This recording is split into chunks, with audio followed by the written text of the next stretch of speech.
incorporando, For anyone who's joining, we're just going to wait a couple of minutes just for everyone to join.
Bueno, pues si os parece, vamos empezando ya.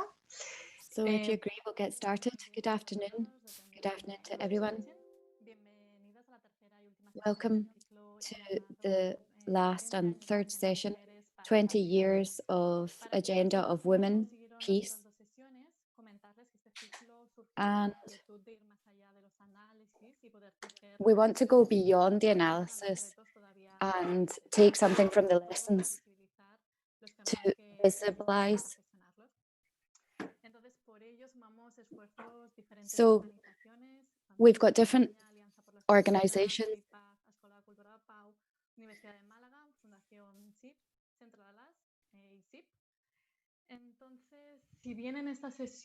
If in this session, we're going to speak about security on the agenda. On previous sessions, we spoke about other issues linked to security. So on the one hand, we were looking at whether there's been a transformation of traditional structures given the security and the different resolutions. And in the next session, we spoke about participation of women and to what extent we've shifted or not just being seen as victims, but actually as agents of change for peace. In these two sessions, they were recorded both in Spanish and in English, and you can find them on our YouTube channels. Before we introduce these great women that I've learned so much from, and I'm sure I'll continue to learn from, I'd like to just review a couple of housekeeping issues. The session will be recorded and it will be broadcast on our social media channels. It will be available in Spanish and in English. If you need the English, please just click on the globe icon and choose the language you wish. Throughout the session, you can ask any questions, share any issues in the chat, and at the end of the session, we'll have a space to share that. And here you have the hashtags so that you can follow the different hashtags of the session. As I was saying, in this webinar, we'll speak about the tensions around security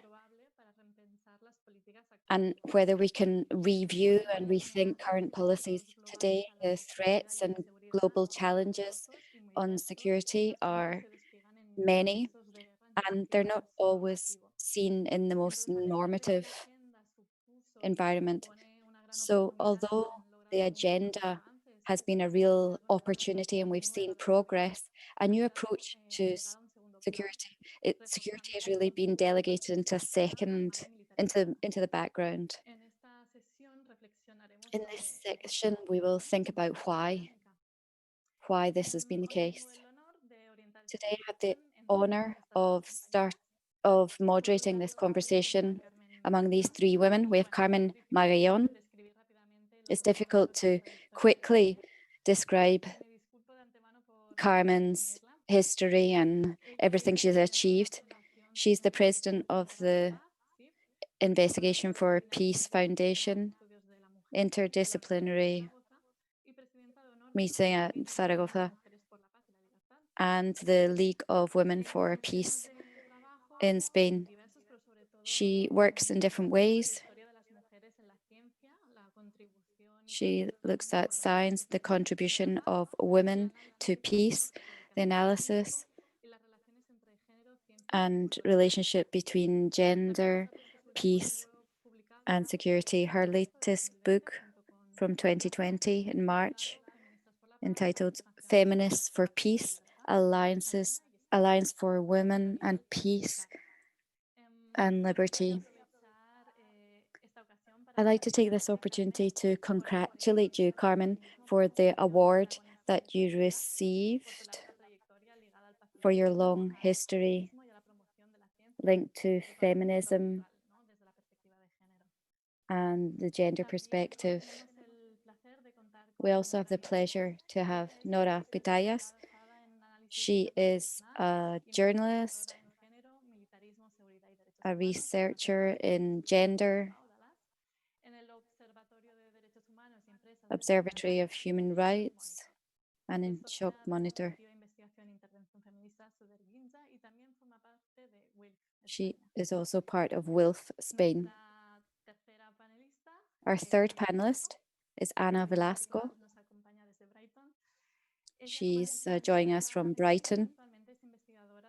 She is a researcher for the Mexican NGO and an American NGO, Women and International Security. Congratulations to you as well for your recent award. So now that we've made the introductions, we have an hour for the dialogue and around half an hour for a Q&A session. I'm not going to go on any longer. If we have a first round looking at the limitations of the notion of security, and then we'll focus on the challenges and opportunities. So Carmen, if we look at the resolution 1325 over the past 20 years, could you describe the combination of peace and security? And you said there could be a risk of describing peace in terms of security. Could you explore that idea a bit further? Good afternoon. Firstly, thank you, Sandra, for this introduction. Thank you to Laura Alonso, President of WILPF. I'm delighted to be here with Nora and Ana. I'm going to show my slides. So let's see if I can just share my screen here. And as you can see here, the presentation is called Resisting Securitization, 20 years of the 1325 resolution. I think I'm going to learn a lot from my colleagues because they're going to speak about security. I'm going to speak about a couple of different topics. Let's see.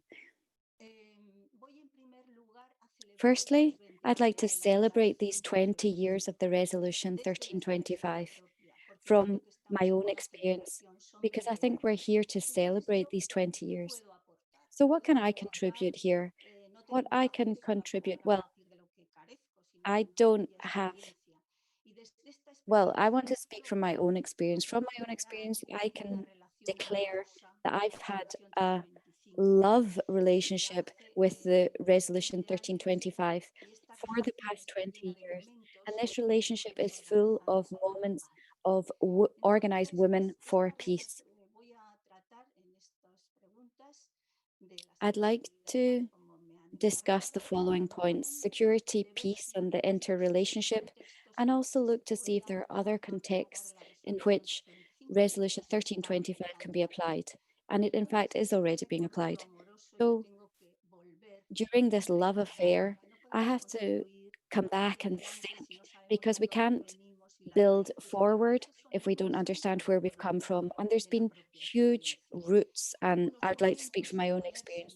Some moments, the first seminar for the CEIP Fundación in Zaragoza, there's Carmen Sacristan, Manuela Mesa, Irene Comins.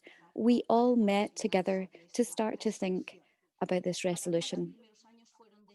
For me, the first years were really filled with enthusiasm about this tool that we had in our hands. And there were many publications, articles, books, seminars, meetings, plans, national plans. But I would like to highlight the action plan for women and peace building from the Spanish Corporation from 2009. There was this first publication of 1325 and the Central American meeting on the Resolution 1325, and it's full of faces and relationships. And I really want to highlight these relationships. The ambassador, Silvia Escobar, this is with whom we corresponded at the United Nations on behalf of Spain for the Special Mission on Human Rights. Ángela Salazar from the Truth Commission from Colombia. We spoke with her on 1325 and she died because of coronavirus. And then the ambassador Anwarul Chowdhury from Bangladesh, one of the promoters of the resolution, but also, well, you don't see here on the slide,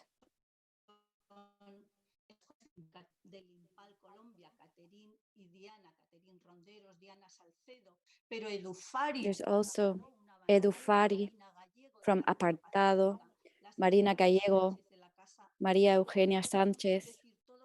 These are all relationships that we've built around the Resolution 1325. And to finalize this love affair that's really given us strength in the early years, we had the Women and Peace Summit in Bogota.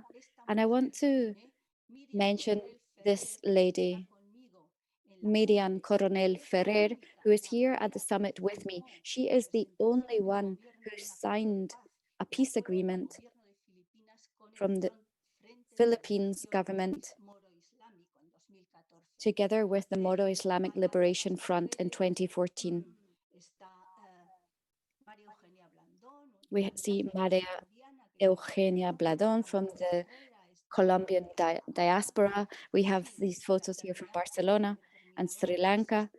And then this one, the regional workshop in El Salvador in 2015, where we all met in Central America to speak about 1325. There's so much richness in this resolution. We must not forget everything that has been built along this long 20-year path. I don't want to take up more time, so please, Sandra, let me know if I'm going on. Security and peace interrelated, yes, but I've always said that we cannot replace peace by security. Yes, they are interrelated, but they are different. And I agree with you, Sandra, although I do believe they are very much interrelated, because I still believe that peace is expansive. Peace does not have fear. Peace is international, whereas security is protection against threats. It's a form of protection, although I do believe that it can be built, and I believe that feminist security adds a further adjective, just like peace, if we call imperfect peace or natural peace or feminist peace. Well, yes, feminist peace or feminist security. You asked me to look at what is said about security in the series of resolutions. I can say that in the first resolutions, firstly,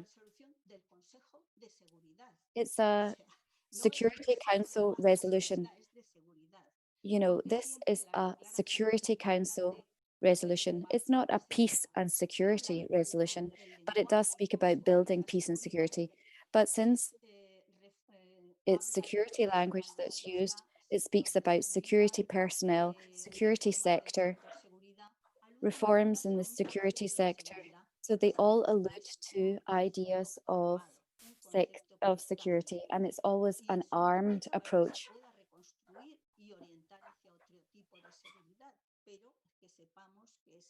And of course, this can be oriented towards a different type of security, but just keep in mind it's about security. In 2015, the resolution 2242, there was a change. And this is where they alluded to a different type of security. They alluded to violent extremism.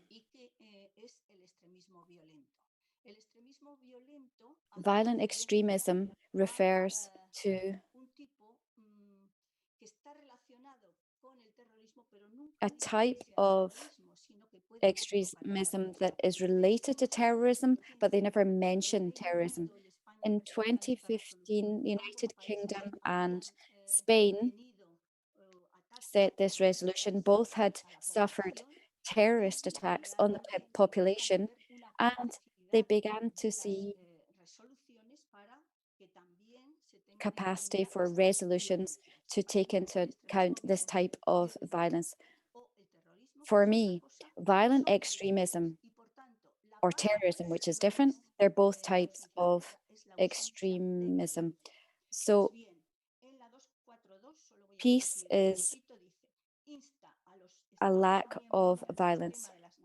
This resolution urges the members of the United Nations to assure the leadership of women and women's organizations and their involvement in the fight against extremism and violence that can lead to terrorism, can lead to terrorist attacks, etc., etc. So this is an invitation for us to get involved.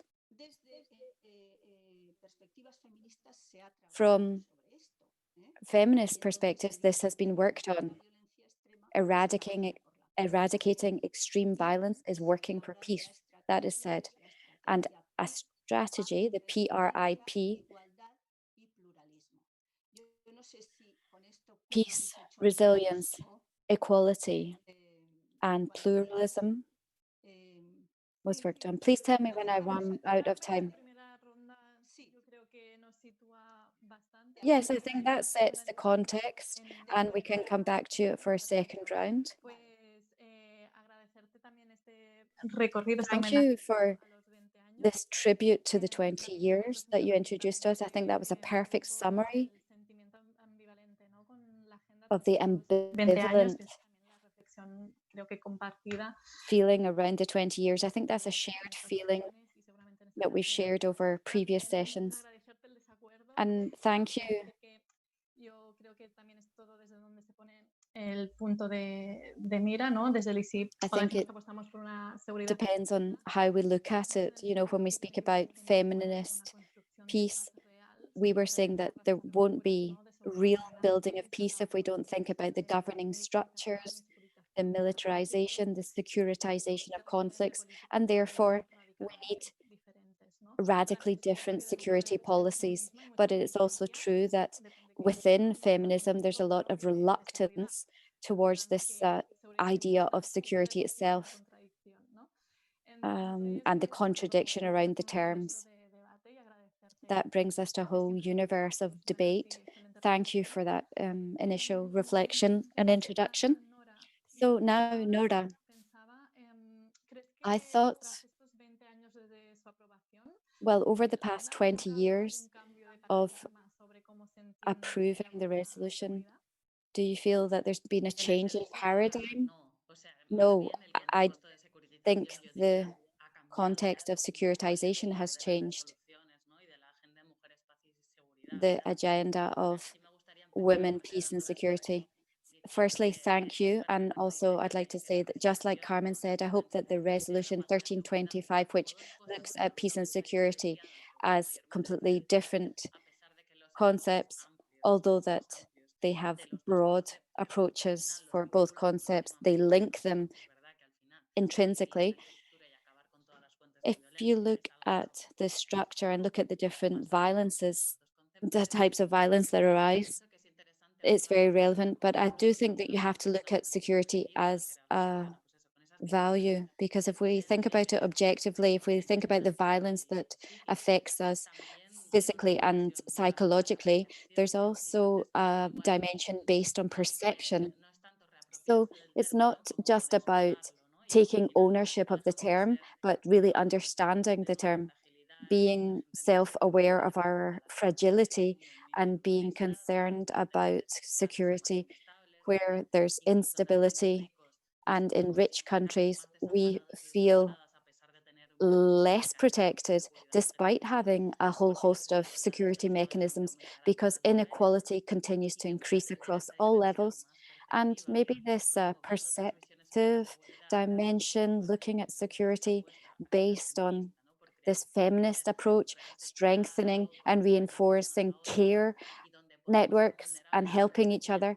And we can be vulnerable in company because we will continue to be fragile, but we can support each other through this fragility. And this can be interesting in terms of exchanging some ideas. In terms of the 1325, as Carmen said, this was a huge gain in terms of women's rights and political participation in all spheres, also in terms of conflict resolution and the violation against women's rights in these conflicts. On top of that, and it's the only international tool there that's really quite complex. There's other tools which are more simplistic. This is a real achievement. It's an achievement on a political level, expressing feminist political will over decades, but it also implies, as Carmen says, a securitization. So an approach of these issues which goes against our interests, the field of security as we understand it in the different bodies and organizations. As Cynthia Cockburn said, we're fighting from peaceful feminists with a huge number of contradictions in the resolution, particularly because the agents implementing this peace and security agenda continues to be a macho approach and coming from a macho approach. And there are international institutions responsible for promoting security. Unfortunately, like NATO, which has been passionate about and delighted about defending this agenda, but simply to implement policies which go against what we're trying to build. It's true that the resolution was approved at a time when policies or visions regarding security were beginning to, well, in 2001, 2002, it was militarist approaches and sexual roles in society where men are breadwinners and protectors and women are in the home. The context, well, maybe it's given us a reductionist, instrumentalist view of feminism. And this is reflected in the subsequent resolutions after the 1325, where there's clear tension between protection and participation. And there's stereotypical ideas around our experiences and needs. If you look at armed conflict and sexual violence, subsequent resolutions talk about sexual violence and give us ideas about where, in terms of security and insecurity, the violence against women and the insecurities that women suffer, and real violations of women's human rights, forced marriages, sexual slavery, and also different types of violence that can be very serious and disruptive and permanent. In the case of women during conflict, and it misses the reality of violence because it isolates it from the context. I'm not just talking about violence against women, I'm talking about violence in general. It isolates it, and there's a thread that joins domestic violence, and then there's masculinities that escape this standard. There's violence during conflict, and this simply amplifies the structures that existed before. These are not approached. There's no criteria, there's no instruments that can be applied in a feasible way to security in contexts that are not armed conflict, but rather in society, violence against women. It is true that, as Carmen said, it escapes the logic of peace building in some way, but it doesn't escape the logic of securitization. It comes into that dynamic. When there's a feminist movement on the table, there's feminicide or the trading and proliferation of small arms. This is happening in a globalized way, but it's not happening in a situation of armed conflict, although it could be linked to those types of situations. And the focus of the agenda over the past 20 years has tended towards addressing these more complex situations of violence against women, but it's actually looked more at militarization and securitization of the peace and security agenda. So a large part of the actions in the national action plans have been related to defense, based on this kind of discursive blackmail. High officials from the Spanish army say that it's impossible to have the Resolution 1325 if they don't have the approval from the Security Council in advance. And this is kind of like a discursive blackmail because the women's agenda for peace and security is not possible with this military view, which reinforces dynamics of violence, gender roles. We see dissident masculinities, all due to this militarism. So it goes from an excessive focus of women as victims of sexual violence to tending to call for women to get involved, but not so much in peace processes, where 20 years later, and WILPF colleagues have published extensively on this topic. 20 years later, women continue to be systematically excluded, except for specific cases. They're excluded from conversations, peace processes in Yemen, Libya, etc. So they're called to be included in this, but in NATO or in security departments, intelligence and defense of states, which represent a traditional view of security and actually leads to situations of more insecurity. So we've gone from being victims of sexual violence, calling to be agents, calling to be protagonists, calling to have a stronger role, to being included in security devices that are not separate because well, they're not on the objectives of our women agenda for peace and security.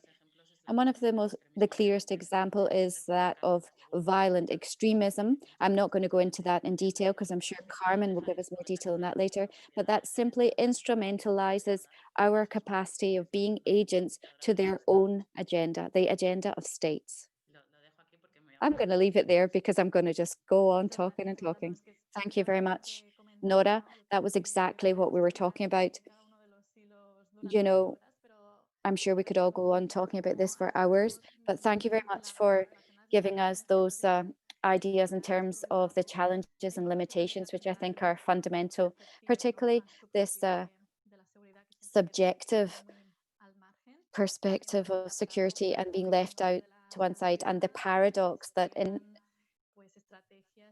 the name of security, we see devices that actually work against women in terms of the essential values, and also this discursive blackmail, which limits this transforming potential, and the excessive focus on being victims, and this false inclusion of women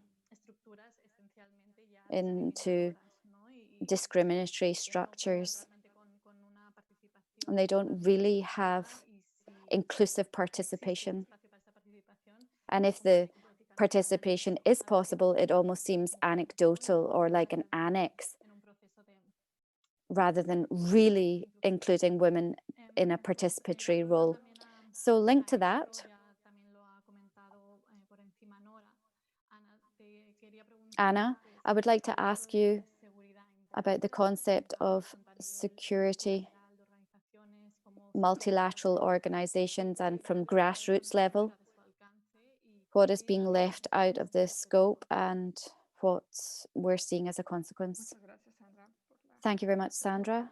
Thanks for your question. Good afternoon to you all. Good morning to anyone who's joining from other time zones. Thank you for I'm delighted to be taking part in this series of webinars, and this one this afternoon is an honor to be on the panel with Carmen and Nora, and I thank you very much for the invitation, ICIP and WILPF Spain. Firstly, I would also like to mention my connection might cut out just briefly, or that my image freezes. We're now in lockdown again, and internet demand. I'm in a student building, and yeah, the online connection is just a bit tricky. Regarding the question, the concept of security, what is beyond the scope and what do we see being included? Carmen and Nora, particularly Nora, in her recent comments, the 1325 was born as a project. Well, Carmen set the perspective. The scope and the limitations is a legal product of the Security Council, and the responsibility is to maintain peace and security internationally. On the other hand, there's this feminist position, being activists and following this long path of work so that the resolution has been brought to life over the past 20 years. I think that the first reading of this has been really focused on the Security Council's objectives. It's the most powerful body of the United Nations. It's very militarist. There's an inherent tension within the resolution, and over the years, as it was implemented, they've tried to correct some of this with the new resolutions. However, Sandra's question, what are we facing now?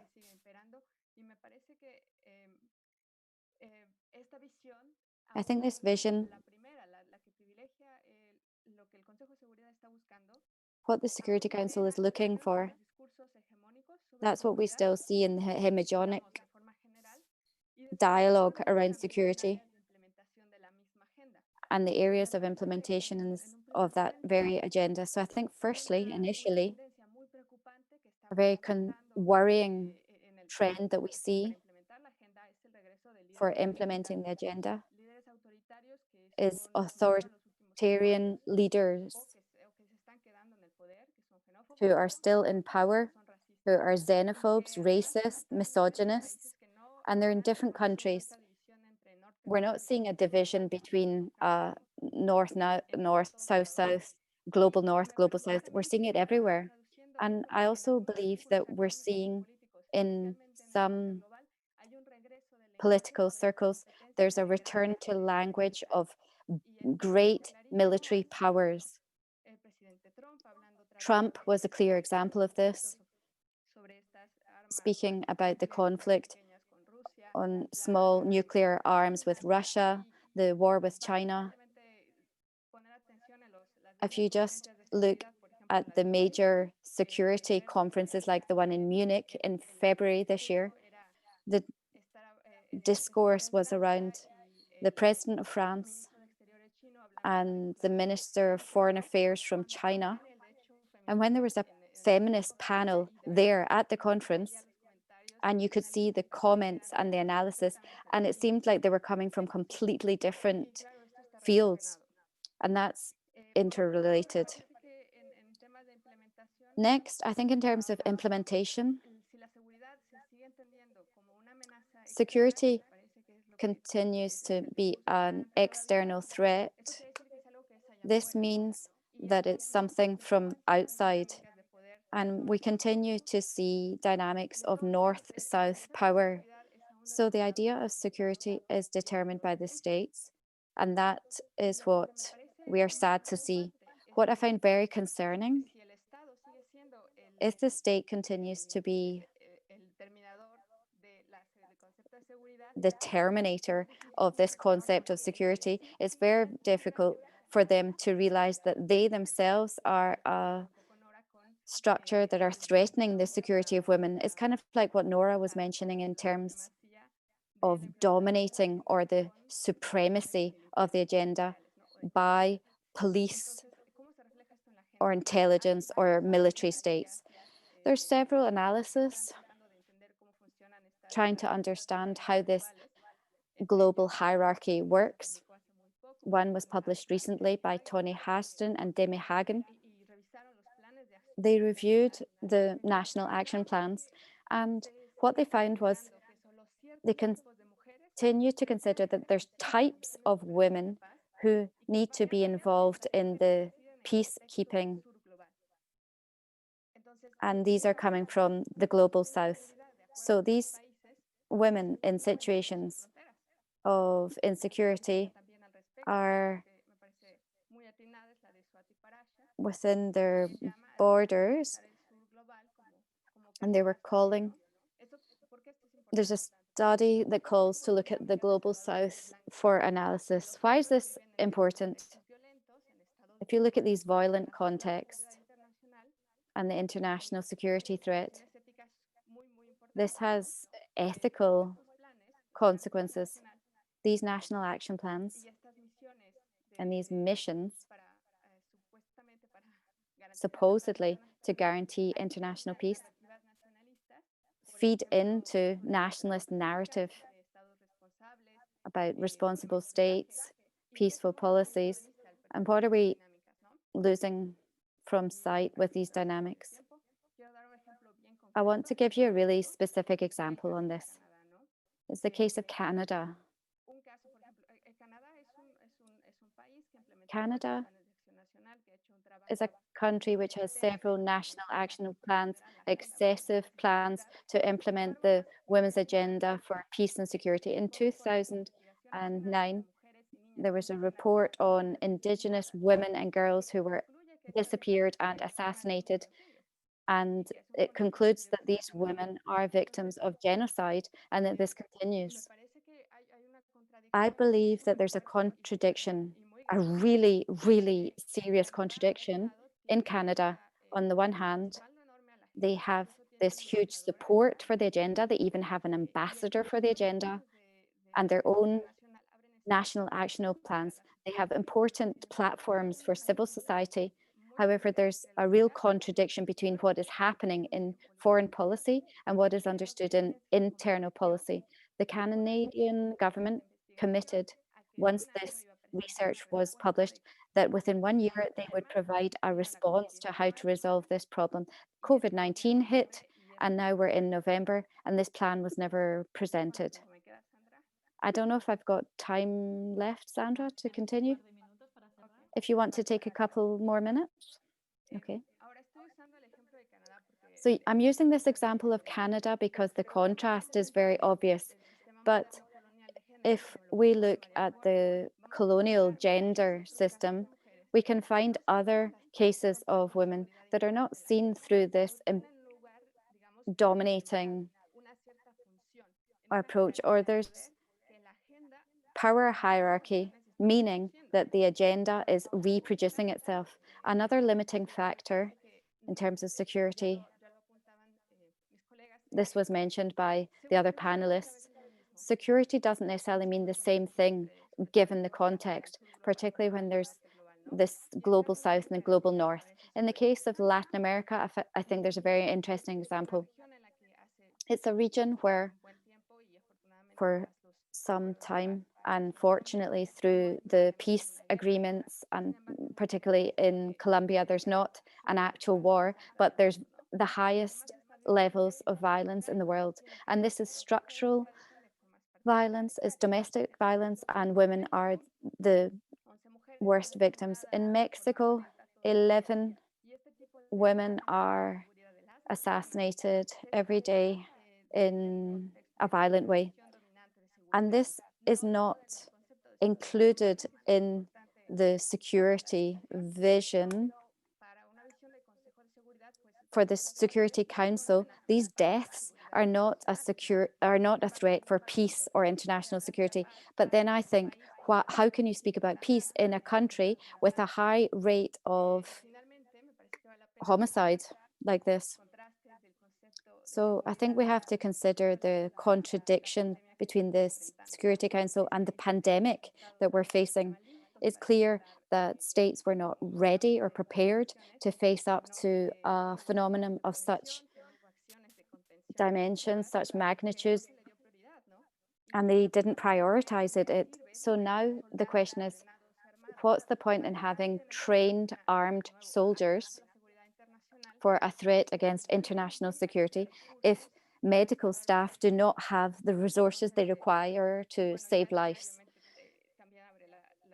And that leads us to the discussion around the high rates of domestic violence, where this paradigm is broken down, where you have a safe place at home for women. We realize that's not the case. And it moves us away from the traditional concept of security. I'm going to leave it there. Thank you, Anna, for, I know it's difficult in, just a short 10 minutes to consider so many points. That was very interesting. And, your reflections in terms of the contradictions of security itself, and also what we've heard over the other two sessions and what you've mentioned yourself. We cannot forget this, the power of the countries and the Security Council, which prevent us from addressing certain issues, and that their own concept of security and how they react to an external threat and how legitimate their role is in terms of providing security.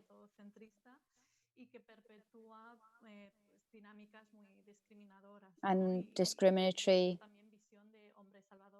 approaches continue to perpetuate, and this white man as some form of savior continues to dominate in many cases.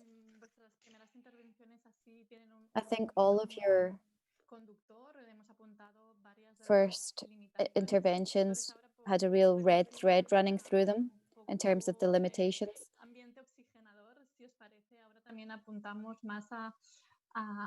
Now, if we could focus more on the opportunities. For decades now, we've been speaking about human security, alternatives to armed security, and the concept of security itself is restrictive and that it has a connotation linked to the traditional idea of security. And we need to move towards a transformative approach.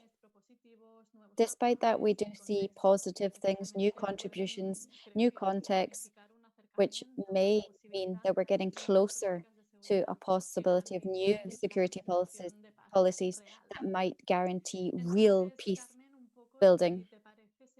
So Carmen, if you would like to continue in terms of the analysis of violent extremism and tell us whether there's maybe a new context for building peace.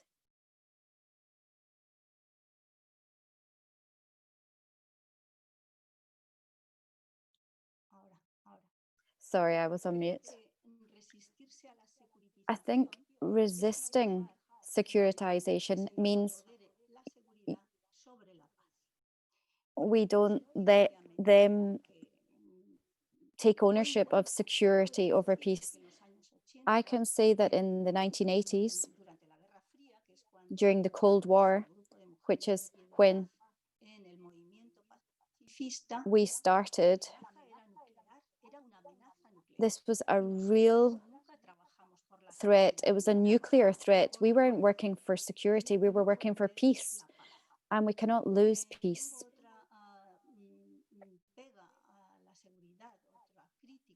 I have another criticism of security, which comes from Vicente Martínez Guzmán, when he explained that the etymology of security comes from sine cura, without care. So in the origin of the word itself, when we, as feminists, we said care needs to be at the core. That said, I'm in favor of reconceptualization of security. And this is why I'm also in favor of the reconceptualization of violent extremism. And that's what I would like to consider now. To some extent, the whole trajectory, we've spoken so much over the past 20 years. I have the feeling that this enthusiasm is still positive for women. Colombian women have spoken the 1325, the agenda, women, peace and security continues to be positive, but we must bear witness. And if now the generation that believes we need to reconceptualize security, then let's reconceptualize it. But I continue to hold firmly to peace. My relationship with violent extremism comes from a research project which was supported by ICIP and the Open University of Catalonia and Ana Maria González Ramos. It was the social networks as a tool to fight against domestic violence. This put me in touch with a specific context. And there was a presentation that was made in the Palau Robert, together with several colleagues. She is Obies Gaswili.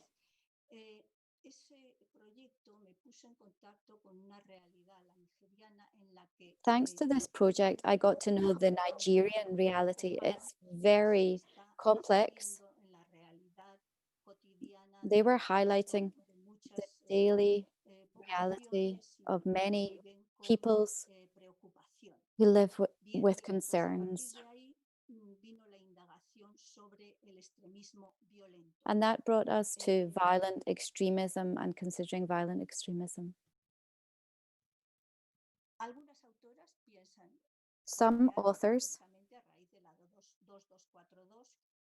because of the 2242 from 2015, there were 2 subsequent resolutions. But some authors considered, is it time to reopen the conversation on women and peace?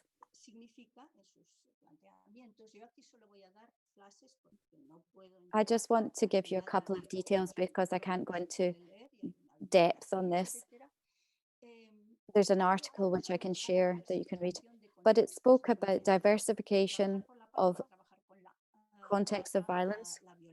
So working for peace is working against violence, but there are women's organizations that are working against violent extremism, and we have to consider the agenda for women, peace, and security.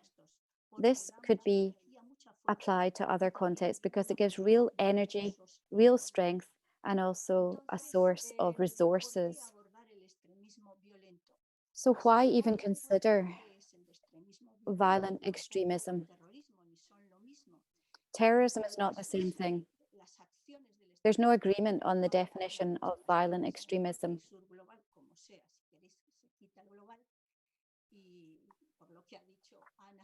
But it affects our lives in the north and in the south, whether you call it the global north and the global south or just north-south. Anderlini was one of the drivers of the resolution 1325, and she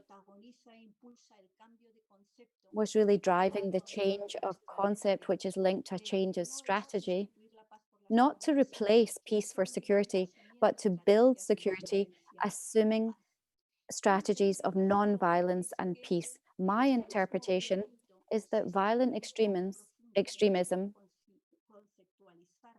is based in a very deep level, deep and very broad level. These are movements of supremacy, racism, feminicide, and promoters of hate. And this is something that the agenda, women, peace and security need to consider. The scope of 1325 is limited to conventional armed conflicts. I remember how Tatiana Moura from Portugal advocated for broadening the application and the scope of the agenda to contexts of violence, like in Rio de Janeiro, and the violence that we see in Rio de Janeiro. The latest resolutions from the 2242 onwards extended to the context of the scope of terrorism and against terrorism. We must debate this because it entails a real risk of creating even more insecurity, falling into gender essentialism in the management of conflict, war, and security for women, because the terms of inclusion in this context, in this scope against terrorism, have been considered by security institutions and states which are dominated by men. When we decided to work for peace, we were not called by the states. No, we organized ourselves to make this happen. Now we're invited to fight against terrorism. So that's a first step. But we can also think for ourselves. And there are some authors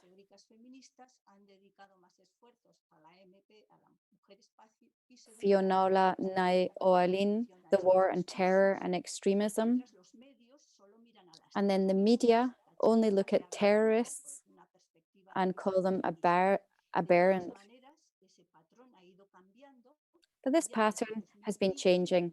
We've seen since 2015 that there's a relationship or links. We see the links between the against terror, anti-terrorism work. And we've already mentioned the 2242 resolution. But we see the manipulation of women and essentialism. Women are in the violent extremism groups.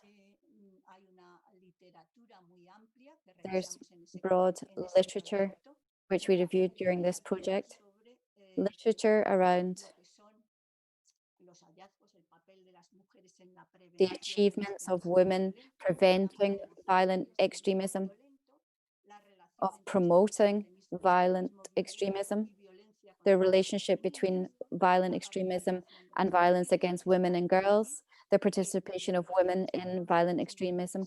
From 2011 to 2017, the data show that 244 female victims of 434 homicide bombs. This shows that women are victims of violent acts. What is our idea in terms of reconceptualizing? If we speak about violent extremism, if we include white supremacy, shootings, feminicide, racism, governmental abuse, like in Belarus, and the Islamic State and others, but not only Islamic State and others. Extremism is linked to identity and virtual hyperconnectivity. So our idea in terms of reconceptualization, feminicide,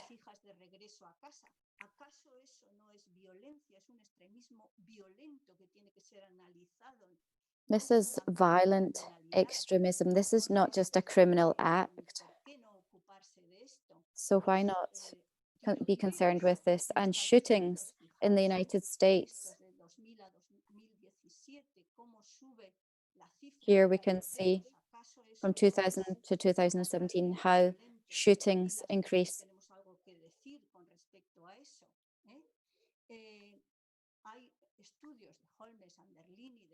We see the Holmes, Anderlini, Segato studies from Mexico.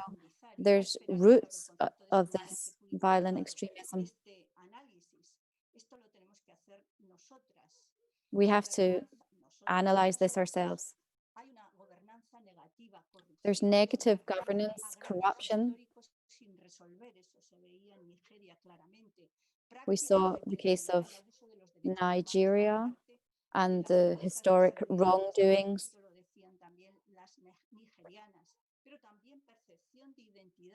And also the perception of threatened identity or activity on the networks. And gender is at the core. These are oppressive traditions. And this leads to, well, white supremacy. We see the anti-feminist movements.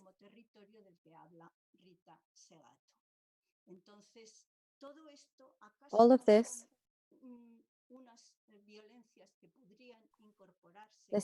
these are types of violence that could be included in the agenda of women, peace, security. From peaceful feminism, what is criticized? The anti-terrorist strategy that is securitized and masculine, the essentialist and reductionist vision of women as mothers or wives, the disdain shown towards women's groups, the blindness in terms of the capacity of autonomous action of women. But the agenda of women, peace and security is defended and advocated. This is the evolution of the anti-terrorism strategies. Anderlini started with looking at terrorism. And since strategies don't work, there was an evolution. And Anderlini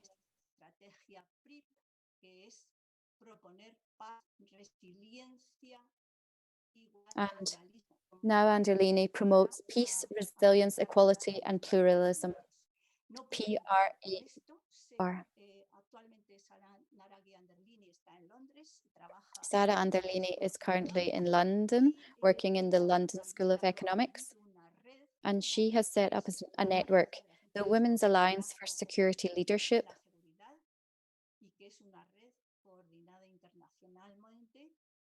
This is an internationally recognized network supporting the work of local organizations led by women. I would encourage you to find out more about this paradigm. I don't want to go on too long. Peace, resilience of peoples, knowledge of history, knowledge of religion from a more moderate perspective or more comprehensive, equality, of course, pluralism. All of this can be erosion of violent extremism, and it could be connected to the legal framework of the agenda, women, peace and security. I'm going to conclude with this slide. Organizations of civil society led by women. Here we see the African ladies, and I would just encourage you to continue the debate, follow the debate. Some articles, this is going to be published in the journal Debates, Violent Extremism, a Challenge for Peaceful Feminism. And I'll leave it there. Thank you, Carmen. Thank you for those points on violent extremism and this proposal to expand this notion and the agenda to be more realistic with current realities. And thank you for highlighting that gender is at the core of these violent dynamics. You say rethink security. Yes, but I continue to hold on tightly to peace. I think that's a very valid point, so we're not losing track of our agenda along the way. In terms of the Security Council, I was speaking to a friend and she said, well, be careful because sin cuidado is like living without concern, without care. So if we want to live without concerns, we actually need to politicize care. We don't have much time left.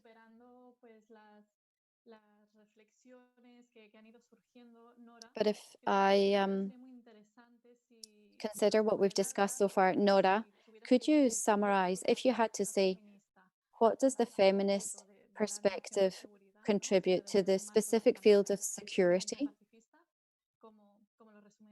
How would you summarize that? Well, I think it's important to set the context. This idea, this dominating idea of security that Carmen and Anna both explained, related to the situation of violent extremism. We assume that security is something that can only be possible through peace. And I look at the contradiction between security and liberty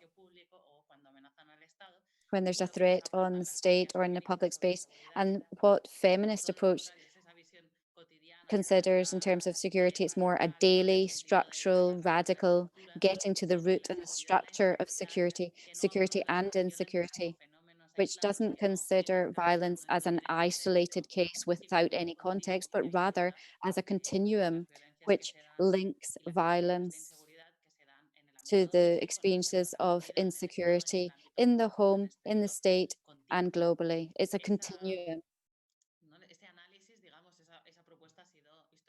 That analysis or that proposal historically has been forgotten or ignored.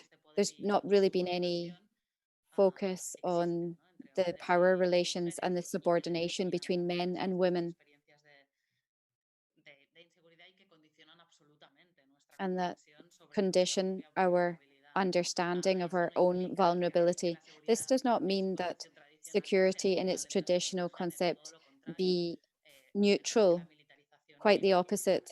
The militarization that fosters this concept requires a sexual perspective of roles, which is very strict. Men are the providers and women or the dominators and women are the victims. And when it's been in their interest, they've used the discourse of women to promote their own measures. The case of Afghanistan is the one that is the one we're maybe almost aware of. But the feminist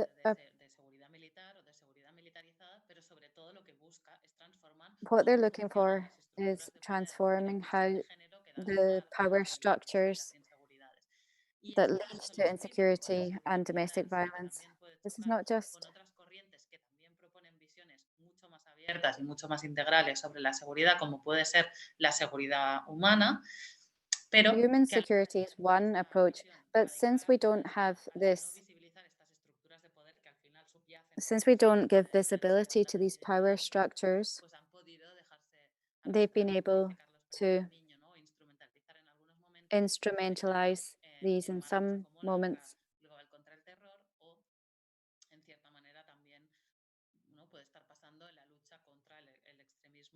We maybe see this in the fight against violent extremism, and it's then simply used to justify policies which are linked to national security interests. And feminism is also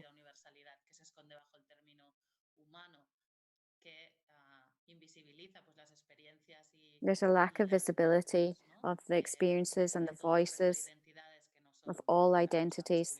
That's not just a dominating male role.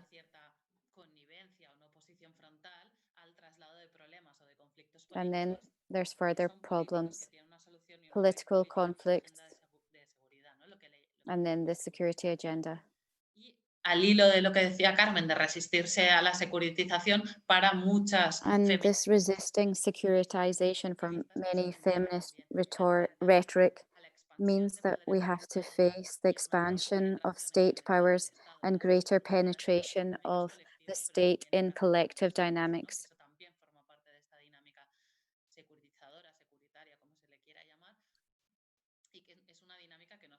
This is a dynamic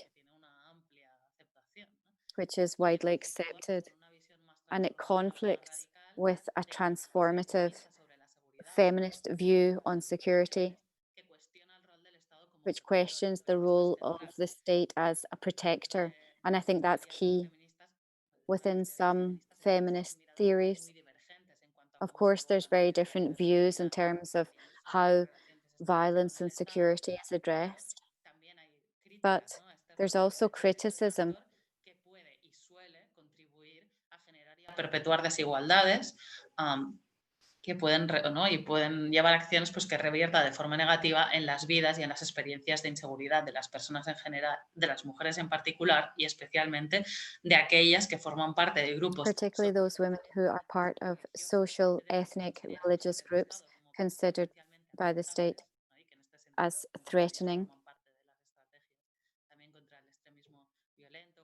You know, in strategies against violent extremism or radicalization, whatever it's called in certain contexts.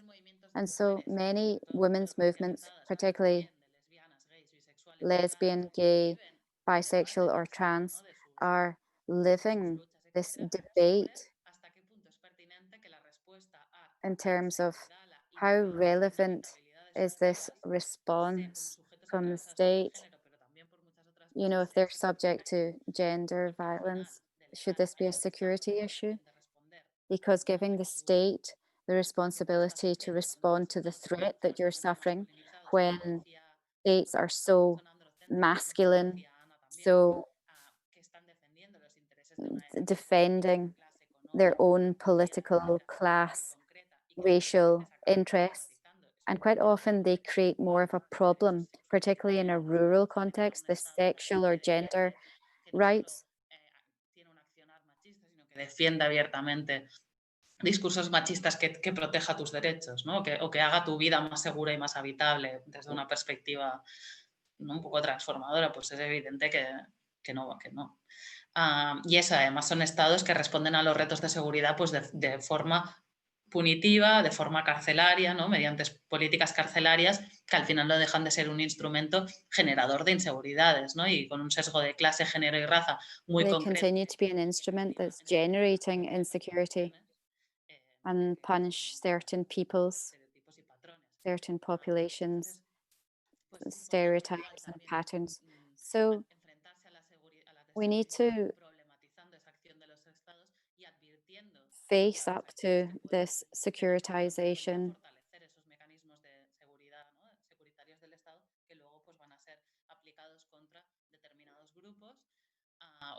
We have to see whether some policies are actually being used against women's security, the 1325 and the fight against violent extremism. It's true that this is a problem.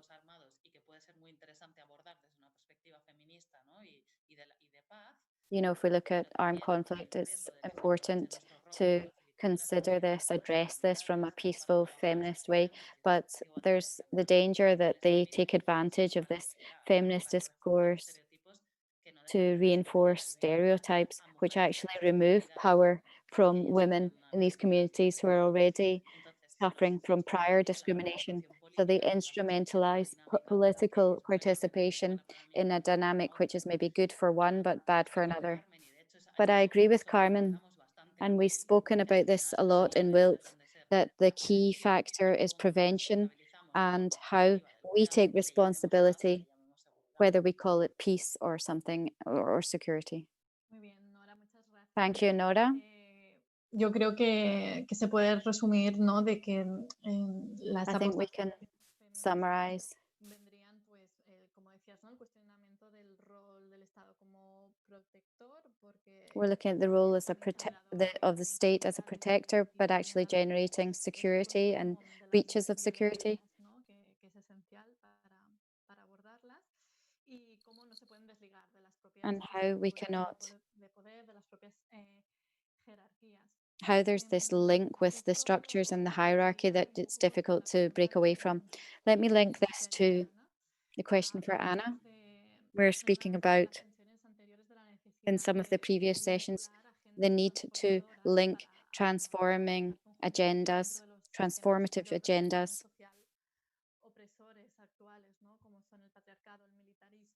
to fight against militarism, capitalism, colonialism. How do we incorporate this organic vision so that it's intersectional and integrating these alternative approaches? And that's linked to the first question from the audience. I think you could summarize that. The first question is, how can we have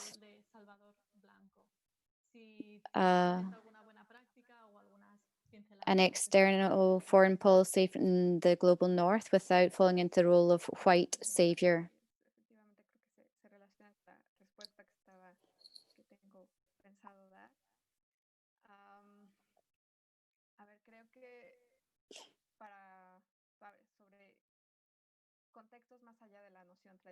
Context beyond the traditional armed conflict situation. How do we incorporate this intersectional approach?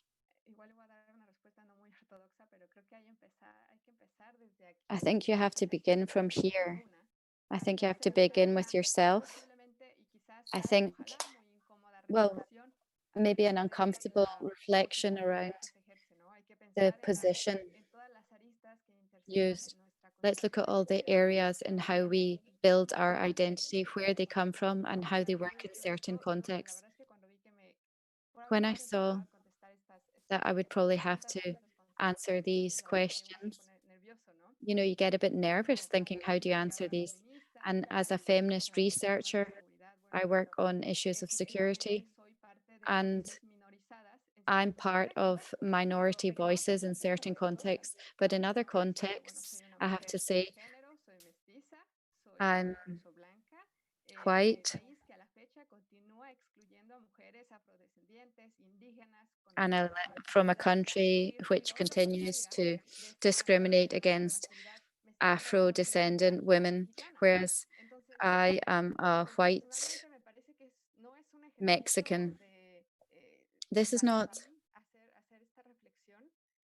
this exercise, this reflection, to think about the intersectionality of colonialism. If you don't go through this exercise, I think there's the danger. I'm speaking on a personal level, but we can also speak about political policies. I think it's too simplified. And there's several criticisms of academics, activists, civil servants, mainly white and mainly from the global north, who take ownership of this intersectionality or even identities to build their own careers or their professional interest. And that's violence. I coincide with Carmen in terms of violence. You have to, from your starting with yourself, try not to perpetuate them. The reflection that we're doing here on agenda, women, peace and security, I think this is an essential exercise. If we're speaking about, is it feminist or not? Is it intersectionality or not? Is it colonialism or not? I'm not trying to, if I were to avoid these questions, I would be actually part of perpetuating these policies to exclude women.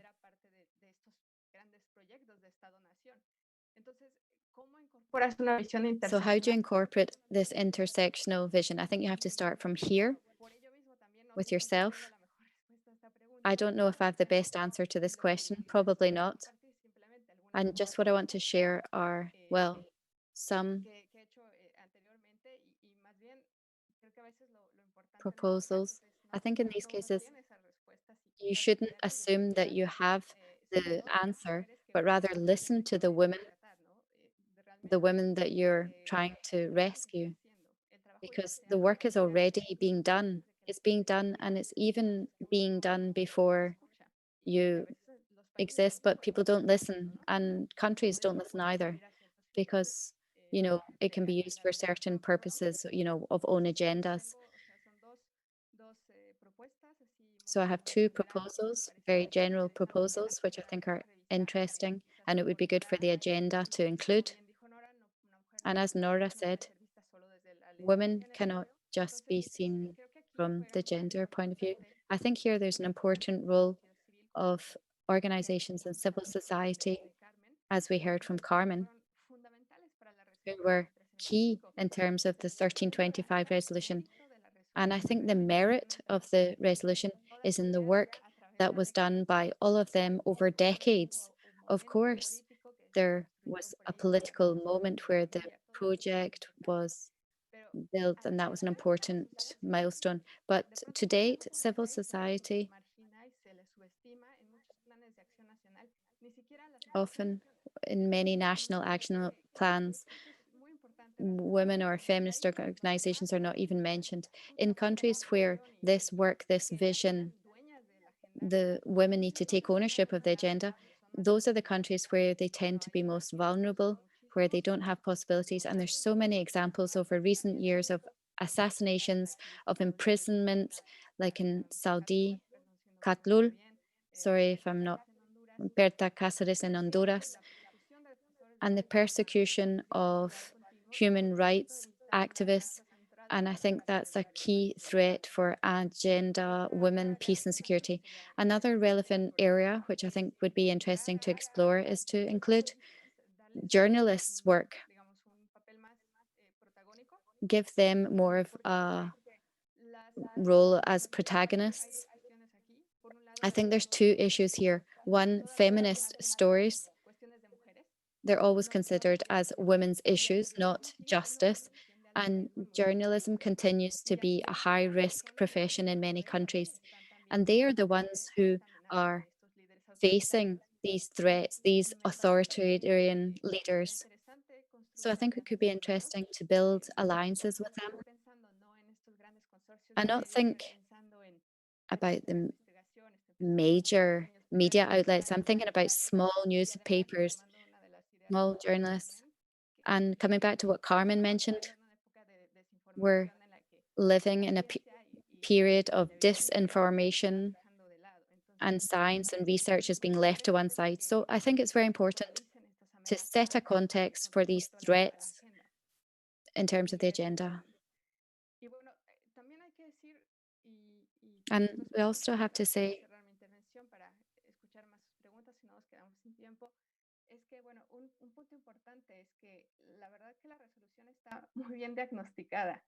the resolution is very well diagnosed. There's so much analysis, so many approaches considered, and one said the inherent tensions in the agenda are so strong that it's impossible to, like, there's not enough incentive for us to be triggers of a change in paradigm. And also what was mentioned by the panelists, I don't know if you agree, but Carmen mentioned this, the agenda is a framework. It's like a pivot to continue to name these incidences of patriarchism.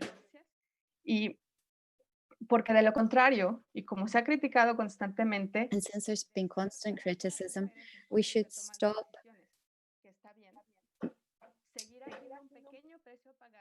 There would inalterado, ¿no? Y la evidencia de los últimos años muestra que no todas las mujeres estamos más seguras.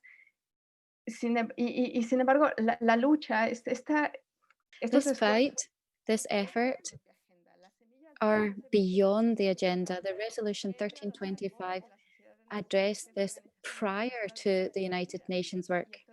Pensando en WILPF. Entonces, that's what I'm thinking about WILPF. So I don't think it's about, you know, waiting for a violent crisis or a war or the anniversary of the resolution. I think that we can't stop. We just can't stop. Lo voy a dejar ahí y espero. I'm going to stop there. Y que continúe la discusión. Muchas gracias, Ana. Me gustaría destacar, ¿no?, esto que decías precisamente de las reflexiones incómodas. Thank you so much, Ana. And I think it's interesting to consider this as an uncomfortable reflection because there's dialogue among all of us. I'd also like to highlight what you were saying about we've considered the limitations of the agenda, the challenges, but we shouldn't lose sight of the characterization as a major tool. It's a framework, and this can really help us to make progress. So we shouldn't, you know, get caught up in the improvements which are on the horizon, but also consider the achievements. En este sentido también recuerdo que Madeleine Reis, ¿no?, de WILPF, en la primera sesión reflexionaba de que del salto que ha dado la and then the shift, the leap, the 1325 resolution and then the 2019, so this need for security and the need for human rights. Y esto hacía pensar sobre cómo no se ha conseguido que en la reivindicación de las nuevas políticas de seguridad cambien los referentes. And this makes me think about changing the change in the reference points of authority based on human rights. So I think in this respect, well, we have a question here from Javier Mas Llorens. We work for peace, and specifically, that's why we want to promote another security paradigm. For me, that's the relationship between peace and security. What about for you? Cerrar la sesión, no sé si os parece en una línea que yo creo que también resume este debate interno y compartido que hemos tenido, si podríais decir vosotras cómo veis este equilibrio entre paz y seguridad. Si os parece, hacemos Carmen, Nora y Ana en el mismo. Shall we hear from Carmen, Nora, and then Ana?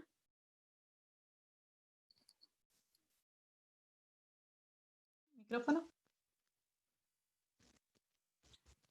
Muy breve, yo creo que esto I'm going to es keep it really short. I think this is a universal scenario, and everyone has to work from, what's closest to them, what's direct. Think about yourself, discuss and debate the issue with yourself, with local organizations. And what we cannot do is, we're working for peace and security, security and peace. We are working for peace. So let's just not forget about peace. Yeah, for me, peace is the absence of violence, but security is a far more reduced term. It's managing human vulnerability. Sí, yo creo que con todo y las tensiones como lo Yeah, I abordamos, think we have to consider the tensions. para reflexionar y para There's space for reflection and to think actively, how can we really make radical impact? I think that's where the space is, to think from different levels, personal, international. And eso. that's it. Perfecto, habéis sido muy breves, muy claras y That was que- very short, very clear. Yes. I mean, when everything flows, you don't need to go any deeper. So No. nos cansamos.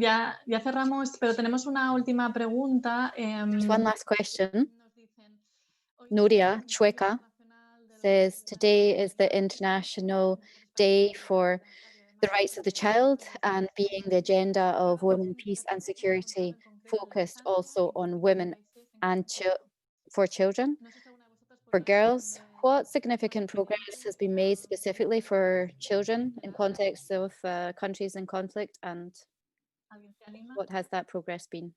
Anybody want to answer that question? No sé si Ana, igual tú que Anna, maybe you're best positioned to answer. Yeah, for me, I'm not really working on childhood, but yes, there are proposals. One of the proposals of things that can be offered today or yesterday, day of the rights of the child, and the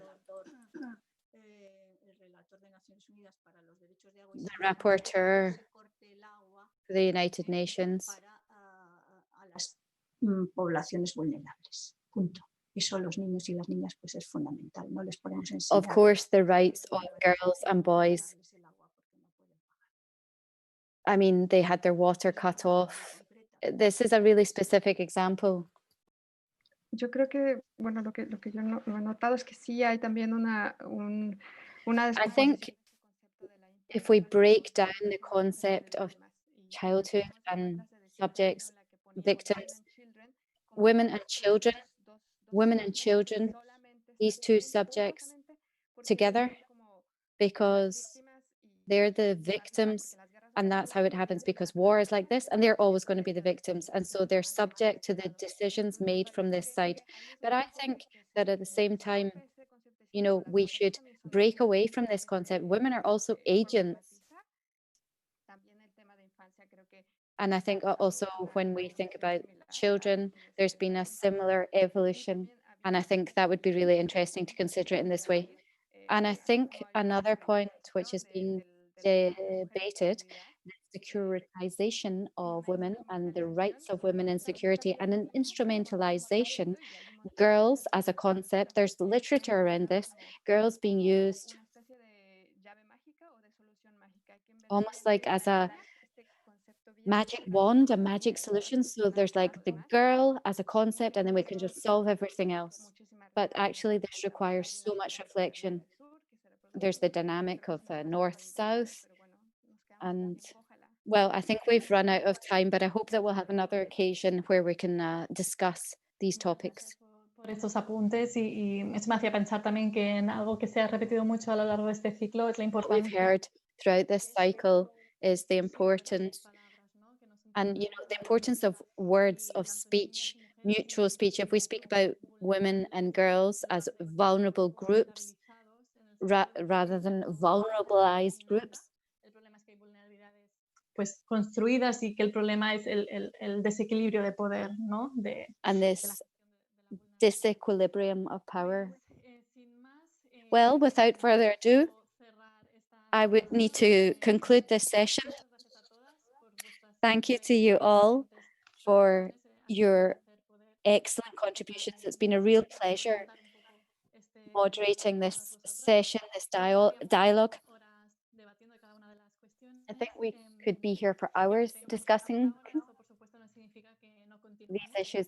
And the fact that we have to conclude just now does not mean that we're not going to continue. The sessions from this cycle will all be available on our YouTube channel. And let me also take this chance to mention that from ICIP, we are preparing a monographic of agenda, women, peace and security. And thank you for the participation from Anna, Nora and Carmen. It will be published in the next couple of weeks. And I'm convinced that these sessions, even though they are virtual sessions, are really building this reflection and this cooperative construction towards change. And however it is, it's difficult for us to, overcome the challenges and really bring about structural change, but we must not lose sight of the light at the end of the tunnel, despite the fact that there's a long journey ahead. And I think if we do this together, we will be stronger. So I would like to share my thanks to each of the organizations of this cycle. Thank you to the panelists and the public. And that's it. Please take care. These are difficult, uncertain times, and I hope to see you all soon. Thank you very much. Adiós. Goodbye. Muchísimas gracias a todas. Sí, Un muchas abrazo. gracias. Hasta luego. Chao. Gracias, hasta pronto. Hasta pronto. Chao. Adiós, Ana. Nora, Adiós. Sandra. Adiós. Adiós, un placer. Hasta Que luego. tengáis un fin de semana. Igualmente.